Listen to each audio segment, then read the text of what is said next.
Makadii vana vaMwari kwamuri kwese. Tiri pano kuimba,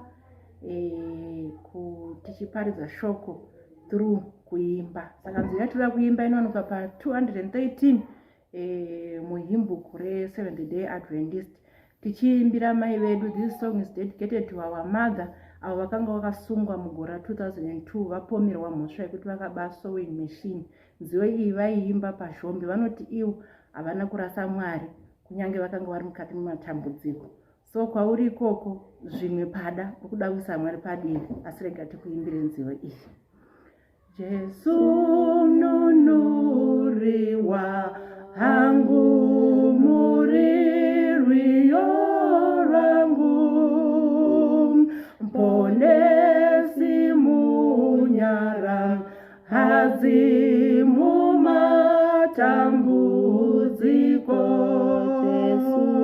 Jesu mnunuri wangu murirwiyo rangu,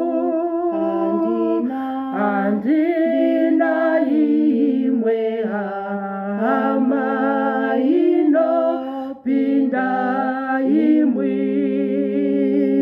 muri chishangu changu muupenyu wese, kana ndava mudima apo ndinochema.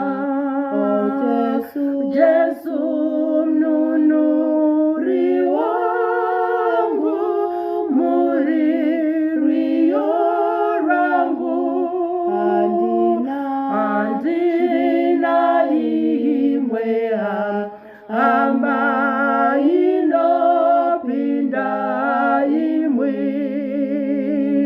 tenzi ndomusimbi irasha Mwari yeidi, ndinomuda kupi inda wanu wese pasi. Jesu mnunuri wangu murirwiyo rangu,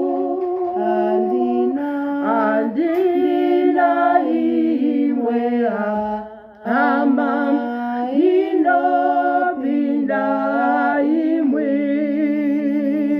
muri rufaro rwangu mupasire dima, ndofara ndemwikwa hazvo mundangairo renyu.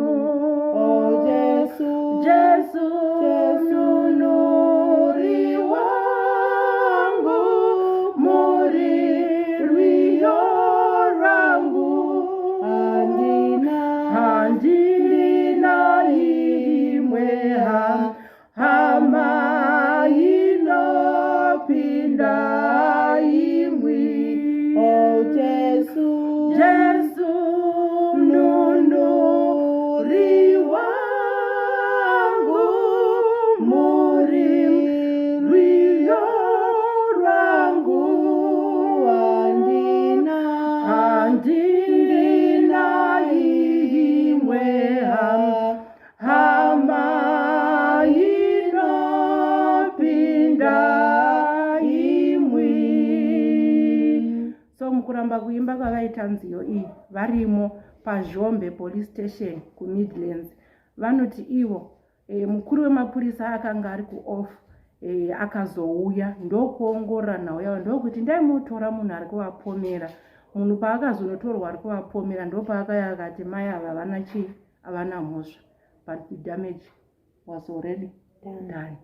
Iye zvino havakwanisi kufamba, havakwanisi kusenga mvura mumusoro, but vanoti ivo ndakaregerera, wakanditadzira. Kunyange munhu wacho vakaregera akanzi avai kuchechi azonamatawo Mwari, but haana kuzokwanisa kuzviita. Saka ungava uri mumatambudziko, usarase Mwari, famba naMwari pasaidi nepasaidi.